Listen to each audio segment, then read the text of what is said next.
Are you looking to switch up your normal run workouts? Maybe try a little HIIT treadmill exercises? Well, I have the gal for you. Let's talk unique workouts, nutrition, and safety measures we should all take while running, featuring TreadChic.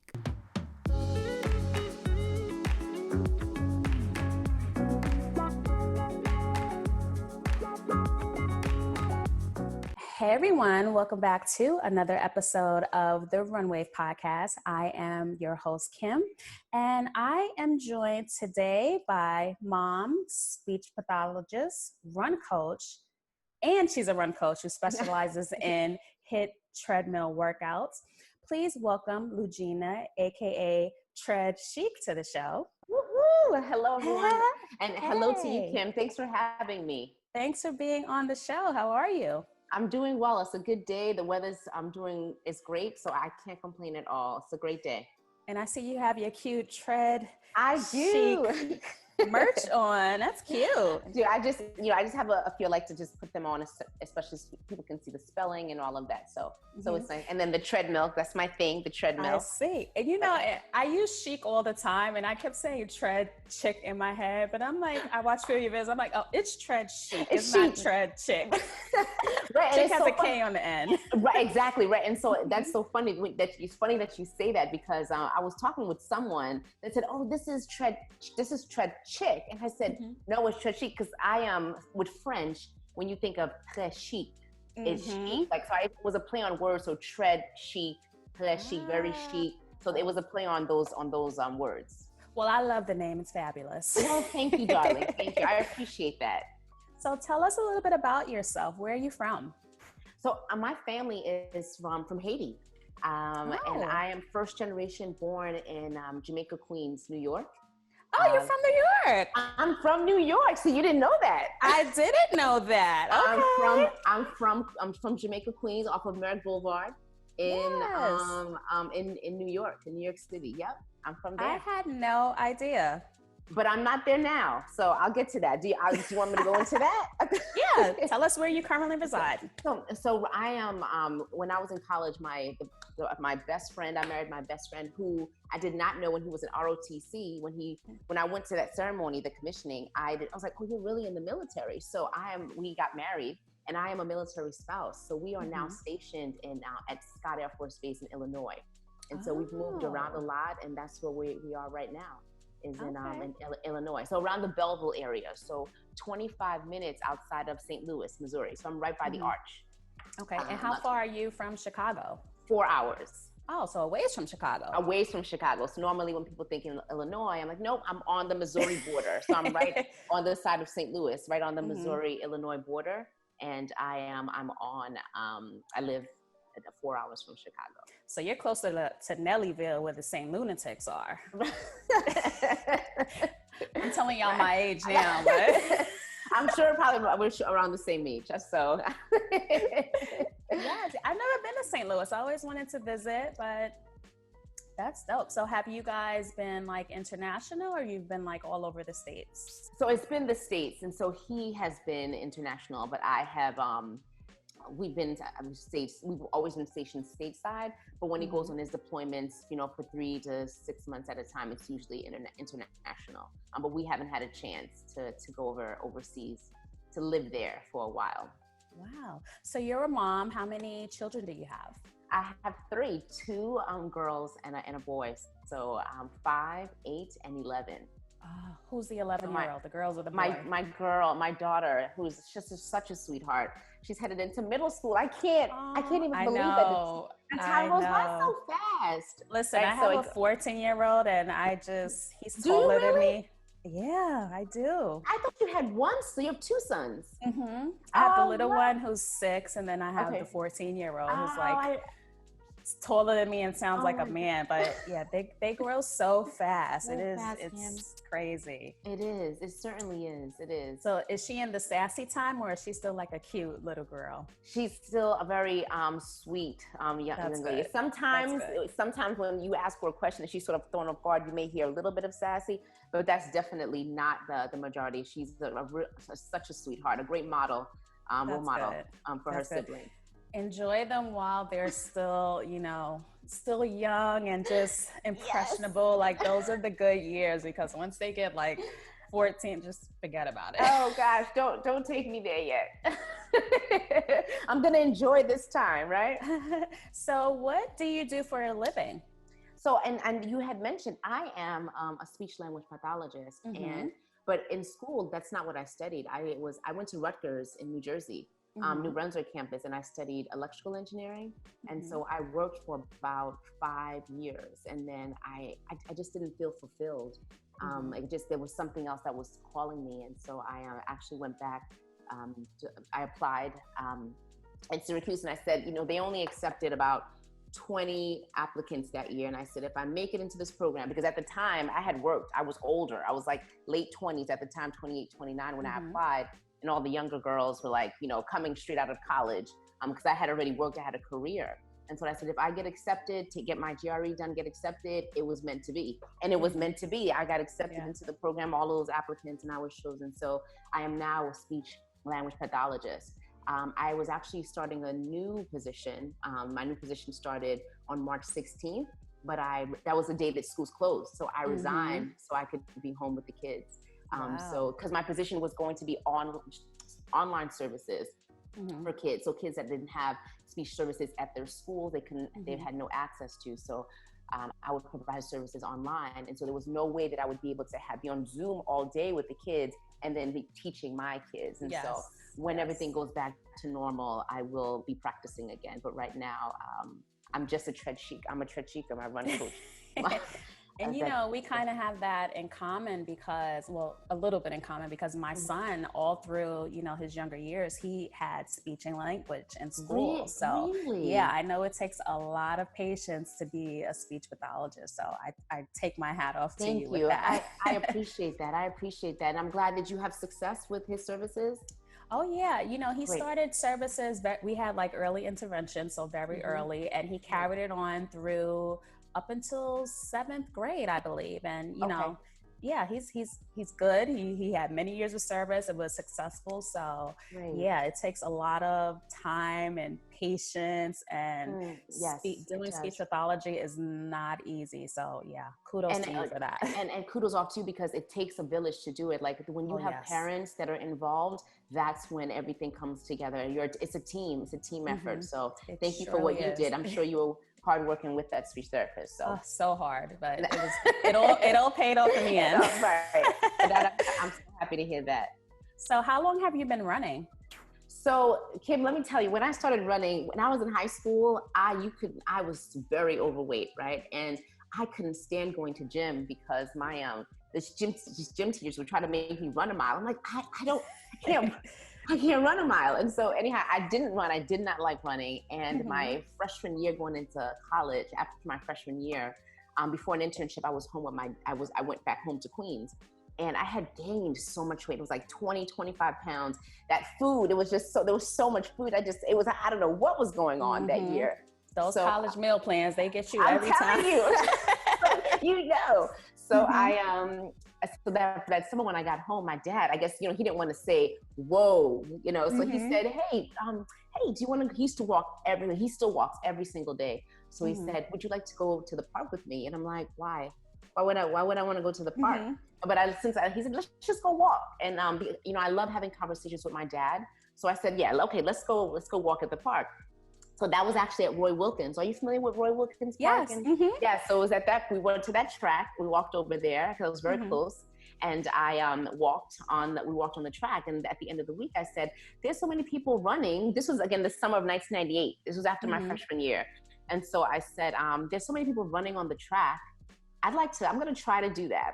And so Kim, I did one lap and I never stopped. It was almost 20 years ago. Over 20 years ago. And I thank him all the time, because if it wasn't for him, I mean, I'd have gotten into it. And which started off as something that I did to lose weight, I was sort of coaxed into that.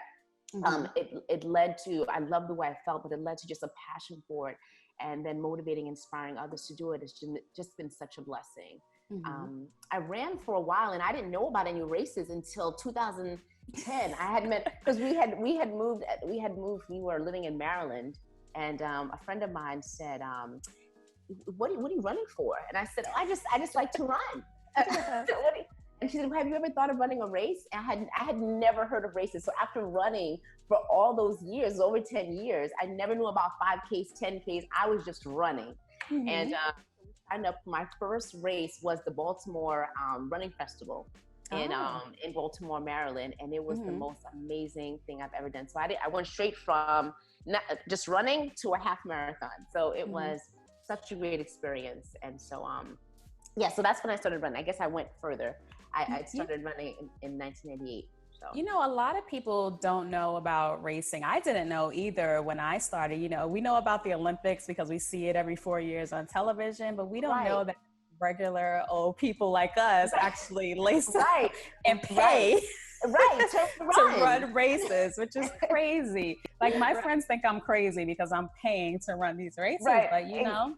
It's fun. It is fun. And what's the number one question from people that don't run? When you do a race, they ask you, well, did you win? And exactly. That's not what I'm doing.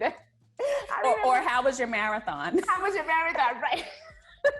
Always. How was your marathon? Right. Exactly. So it's always so funny, but it's been such a blessing. And I've done several since then, but it has been such a great journey. That's awesome. So let's get into today's topic. Let's talk unique workout plans, nutrition, and safety measures that we should take while we're out running. Okay. So we're going to talk about a variety of things. Okay. Sounds good. So what made you create TreadChic? What made you, because most people don't really like to work out on the treadmill. I know I don't. I have to force myself to do it. And, you know, I call it the Treadmill. Not one of those. You make it look good and you make it look fun. So what made you want to start this program? So, you know, Kim, when I was running on days when I couldn't, because we've been stationed all over. So there are times when I had to be on the treadmill at gyms. And so when we were stationed upstate New York, I would be at the Y over there on the treadmill and I'd have my music on and I loved it. And I'm on there just dancing and running and I had a great time with it. So always loved the treadmill. Now, when we moved around a few times, and when we ended up moving here in Illinois, the YMCA over here, I noticed that there wasn't really a run club. So after about a month of living over here, a month of my membership, which was about a month after I moved, I walked up to the director and I said, do you guys have a run club? I would love to start one. And so she gave me a look like, who are you to try to come to my gym? And get me to start something. So, but you know, I guess she thought about it and she came to me a few days later and said, because we didn't know each other. I just saw her and waved to her at the gym. And she said, you know, thank you for, you know, coming up to me about that. I was thinking about your idea and we used to have a run club, but then they changed it. So run clubs at the YMCA, you used to be able to take your kids to childcare and then the runners would go off for long distances. But then this YMCA, so when I was in Florida, that's how it was. We had a run club. We would go sometimes up to 10 miles. We would have a great child care. The kids all knew each other. But then here, they changed it so that you could not do that in Illinois, this particular Y that I'm a part of. And you could only run on the half-mile track in the back as a run club. So if you have seasoned runners are not going to, in a group, run on a half-mile track in the back of the gym. They want to get out. So it sort of got dismantled and people did their own thing. So she said, would you be interested in starting a Couch to 5K? So I said, absolutely, I would love it because I love helping beginners to get to that point, you know. And so so we did that. And so we had about 7 people sign up and it was fantastic. We had a great time. But then the cold started to set in and no one wanted to continue. So she said, you know, Ludgina, you know, you've been doing a great job with this Couch to 5K. Have you heard of a class called trekking? And I said, no, I haven't. She said, it's a treadmill. It's a group exercise class that's on the treadmill. So essentially you would have people on the treadmill and you would not be on the treadmill. You would be directing them and telling them what to do, getting them pumped. So about a month later, we started this class.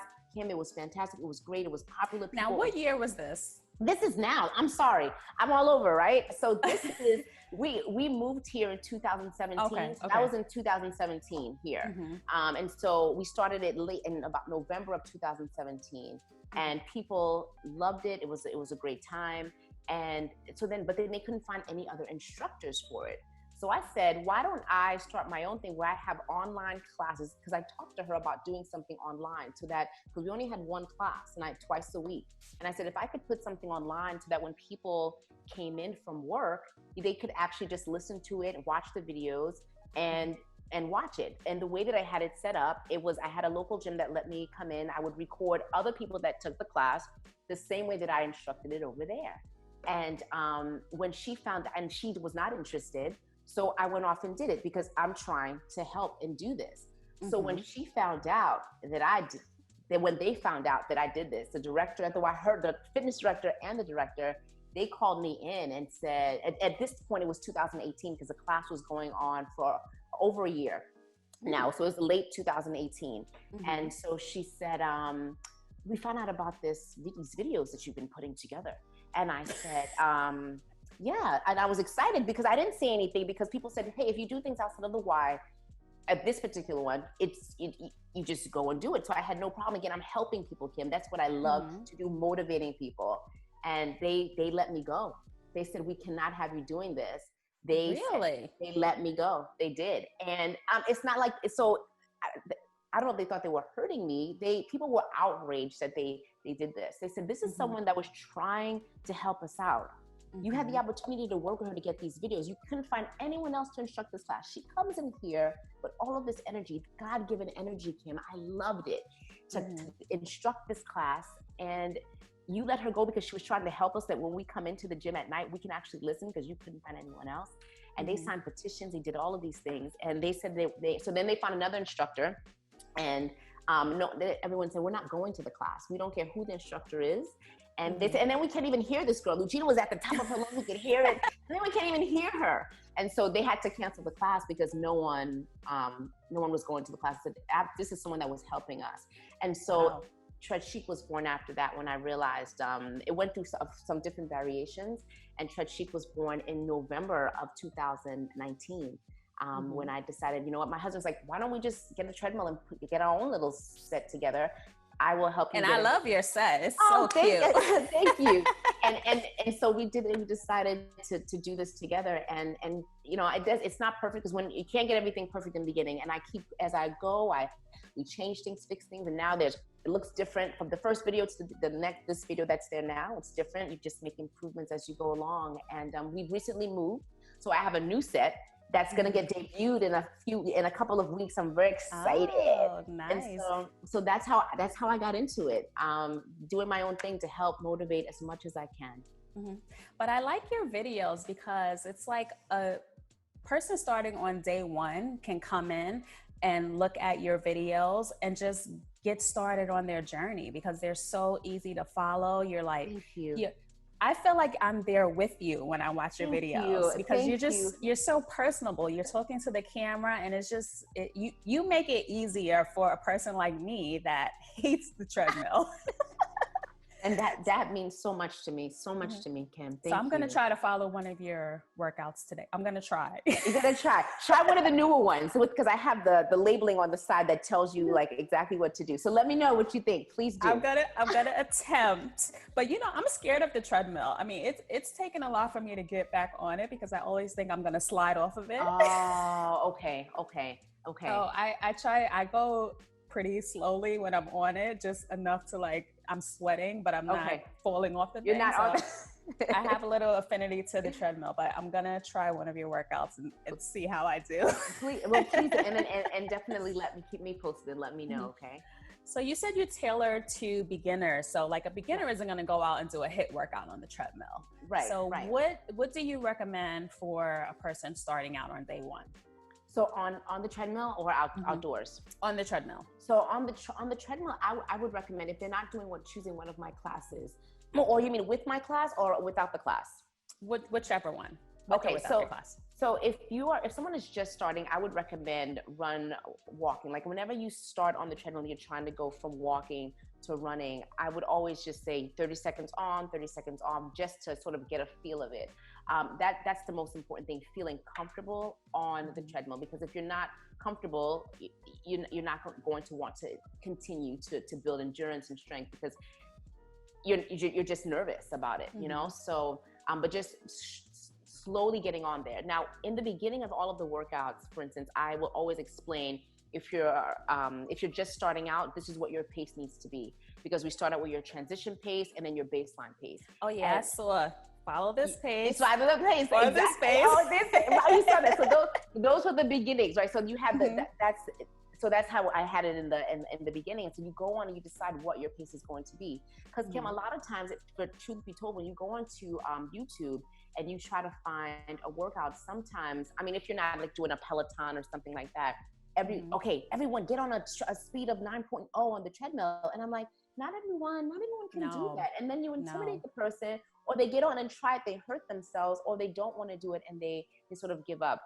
So that's why when I start out, I have everyone sort of sets up their pace. So you'll start off walking on the treadmill until you get to the point where you start jogging / running, and that is your base. That is your oh my gosh, I just lost my words. That's your so that starts your transition pace. I'm sorry, your transition pace. So you're transitioning from walking to running, right? So let's say that's 4.0 for someone, or 3.0 for another person. Your baseline pace will be 1.0 higher than that. So that's how, in terms of starting out on the treadmill, that's how I sort of recommend it. If you're not walking up, doing the 30 on, 30 off, to slowly build up your transition pace, and then you go on to your base pace, because everyone's going to be different. Someone may start jogging at a 3.0 because that's too fast. That's fast for them. And someone else's transition pace, they're transitioning from walking to running at like 5.0 on the treadmill. And so that is the most important piece, being able to decipher, where am I on there? Because it's your race, it's your class, and I want anyone to feel that you're comfortable. So it is a HIIT workout, but it's for anyone, because you are setting your pace on there. I'm not telling, so on the videos, you'll never hear me say, everyone at a 6.0, everyone at a 7. I may make reference to what I am at that point, but I don't make it a point to do that, because I want you I give you guidelines as to how to pick your pace, and I want you to build from there. And I've had people message me to say, oh my gosh, I went to a 7.0 today. I didn't tell them to do that. They made that decision. They started off at that transition pace, and they kept building on that past their baseline pace. And that's the best feeling, because they built that. And so that's what I sort of recommend, figuring out your transition pace, then your baseline pace, your sprint pace, and building from there. So if that makes sense. It does. Okay. So you have your videos on YouTube. Do you do other classes as well? No, right now all I have, so I'm building awareness. And so right now I have all of the videos are for free on there, so that people can again raise awareness about these types of workouts. Because for me, the issue is a lot of these other programs are too expensive. Like, a lot of people don't have an additional $40 a month for these great programs like that are out there. But I wanted people to sort of have access to this as well. And later on, there'll be other things that are offered. I will offer other things. I'm working on those programs now. But for now, it's building awareness and letting people know that, hey, I have access to these, free workouts. And then, so that's what I do right now. I do coach others as a run coach outdoors for those that need assistance. I haven't been since COVID has started, but I do have my business, the run coaching business, where I train beginners to run races. So, okay. All right. So I will leave all of Ludgina's information down below, her YouTube channel, so you guys can check out her workouts. She has some hard ones on there, so pace yourself, but she has workouts for beginners as well. And the workouts are great. And if you're like me, scared of the treadmill a little bit, there's something on there for everybody. Yes. And pay attention to your transition pace and baseline pace. Yes. So I want to talk about this run streak that you're on. Woohoo! Yes. With your husband. With my husband. Yes, right. Today is day 94. Wow. So 94. So what made you want to start? Well, what is your run streak entail? Because some people are like, they're going to just run a mile a day, or I'm going to run 5 miles. What is your standard for your run streak? I run about 30 miles a day. I'm kidding. What? No, so I do anywhere from 1 mile to 6 miles. So typically during the week, but my average is about 3 miles a day. There's some days like all last week I did about 3 to 4 miles, and there was one day that I did a mile. Like if it's a rest day, or I feel like, I want to keep it down today because I'm going to do more strength. But I definitely, I keep it at about, my average is about 3.5 per day. Wow. Per day. And what made you want to go on a run streak? Because my run streak is 3 days, maybe 4. Okay. Maybe 4. That's it. That's okay, because maybe you can hop on the wagon. A friend of mine just got up to 1,000 today. A friend of mine on Olivia.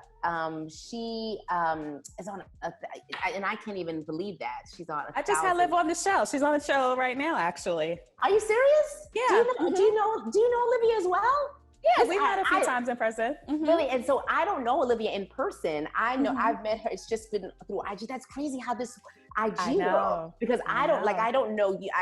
We haven't met in person. I've never met Olivia in person. But that's amazing how the world is so big yet so small at the same time. Yeah, because she's from New York City as well, but she's up in Albany now. Wow. But yeah, that's just so live funny. on the show. Mm-hmm. Wow. Okay. Wow. But so I and your question was just started. When did I start, or why did I get started? Why? What was your motivation for doing a run streak? So I was always running, and so maybe about 4 days a week, and then I had subscribed to Runner's World, and I got and I know I listened to your podcast about that one as well. That's a conversation for another day as well. Listen, I tried to keep my thoughts on Runner's World out of Liv's episodes, so I'm going to keep it out in this one too.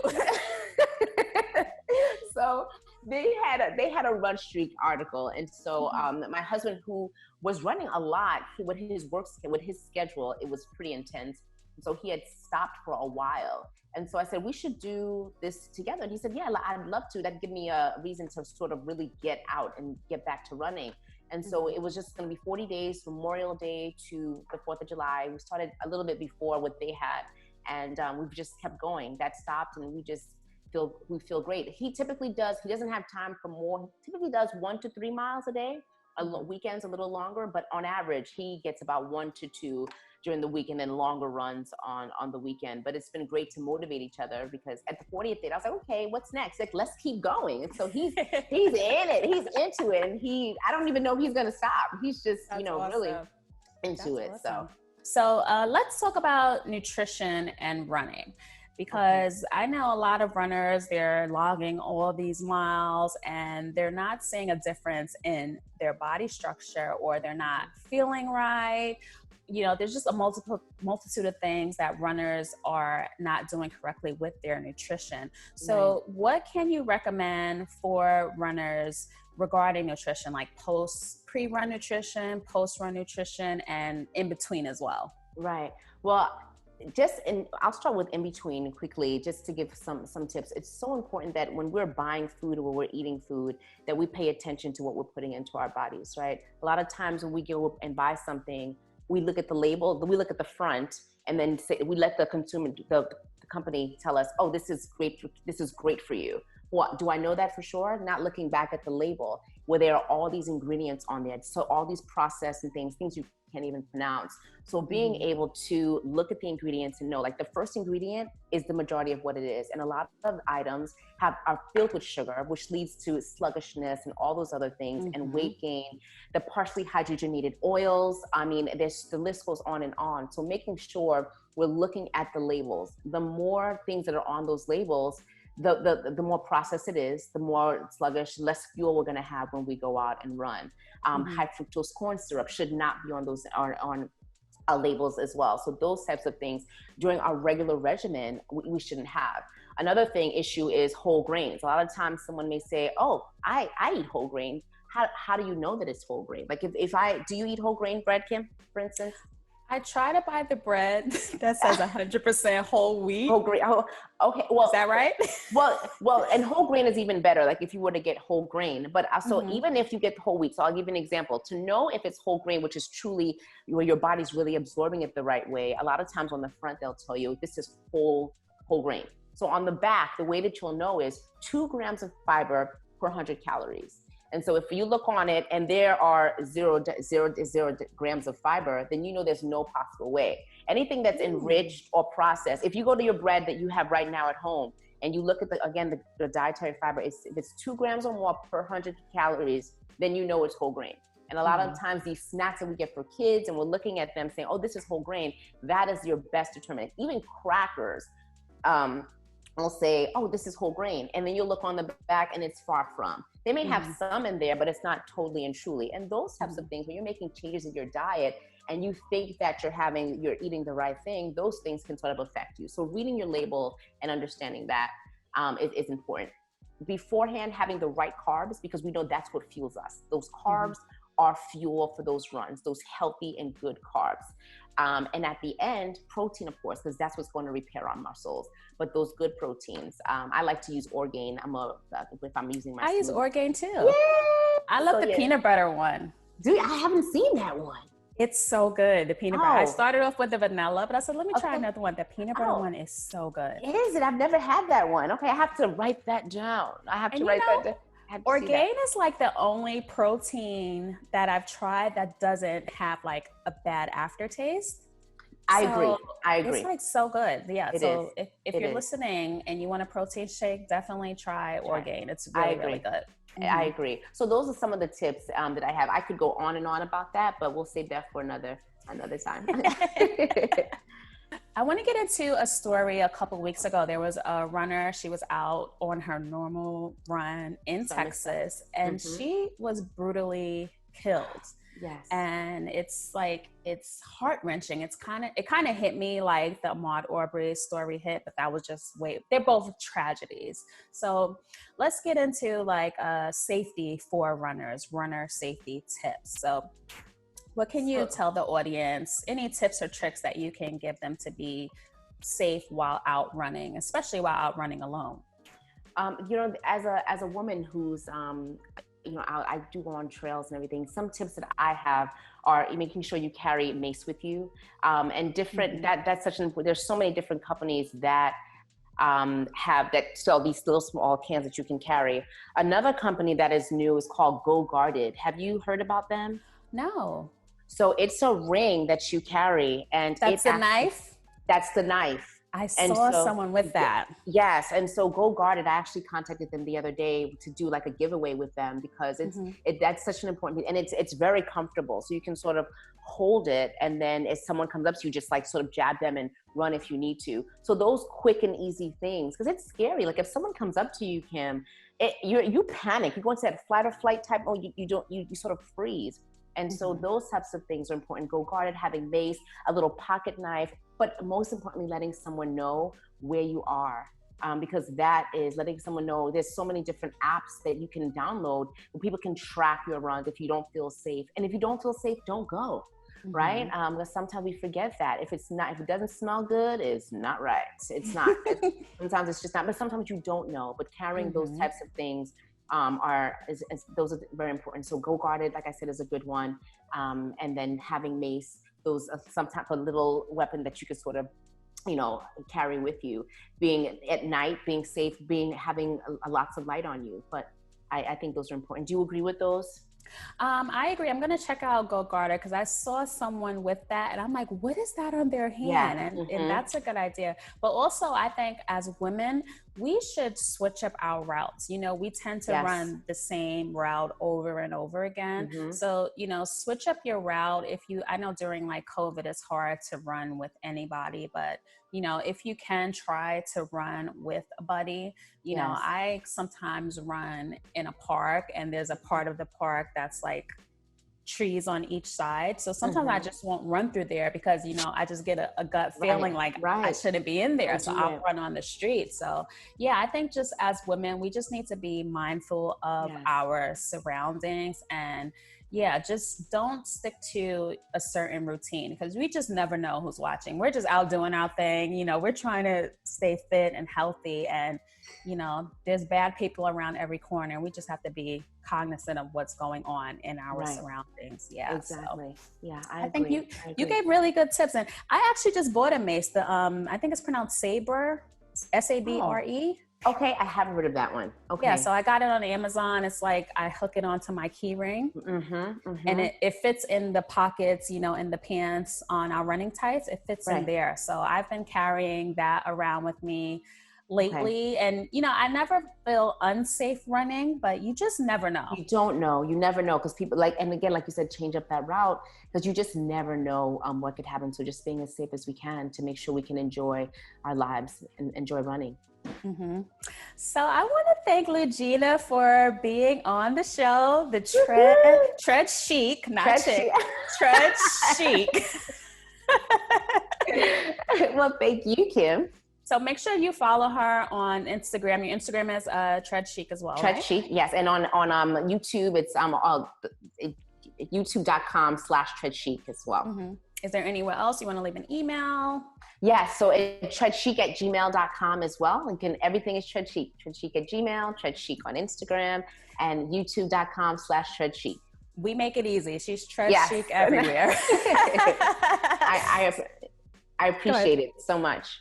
Oh, thank you so much for being on the show. It was a pleasure chatting with you and meeting you virtually. Yes, same here. Maybe we'll run into each other. Yes, absolutely. I'm sure I'll come to Missouri if we start racing again, because I'm running a half marathon in all 50 states. So. Oh, you're doing that? Oh, great. Mm-hmm. Okay, so you have to keep me posted if you come on here. Yes, definitely. Hopefully if racing starts next year, I'll hit up Missouri and ring you up. Yes, exactly. Just let me know, okay? Let me know. Okay, thanks so much, Ludgina. Your name is wait. So your name is Ludgina. Yes. I wrote it out Lugina, but that's not how you spell it. But right, the D is silent, so it's Ludgina, Ludgina, and the D is silent. I wrote it out to make sure that I pronounced it correctly. You wouldn't want to see my last name. I think you'd be in shock. I thought, I didn't know you were Haitian. I thought maybe you were from somewhere in Africa, but yeah. I wasn't even going to try to pronounce your last name. But it's just Dieu juste. D-I-E-U is Dieu, means God, so a just God. Ludgina, Dieu juste. Oh, I love the French dialect. Thank you. I can't take credit for it. I married into my last name. My husband's also from Haiti. That's awesome. Mm-hmm. Okay, Ludgina, thank you so much for being on the Run Wave podcast. And I will leave all of her links below so you can follow her. And let's get on those treadmill workouts, because winter is coming. Summer is like almost over. So we're going to be in the thick of it soon, and we're going to have to get our butts back on those treadmills. That's right. Any questions, just let me know, please. Okay. Bye. Bye. I hope you enjoyed this episode with Ludgina, aka TreadChic. I'll be sure to leave all of her details in the show notes. They'll be on my website. You can find them on Instagram, everywhere, so you can follow Ludgina and get you some tread workouts going. So thank you again for tuning into this episode of the Run Wave podcast, and I will catch you on the next one. Later. Thank you so much for tuning into the show. Be sure to subscribe to The Run Wave on your favorite podcast app and leave us a review of the show on Apple Podcasts. It would really help me out. If you are a runner that has a story to tell and you would like to be on the show, you can email hello@therunwave.com or send us a DM on Instagram to The Run Wave. See you next time.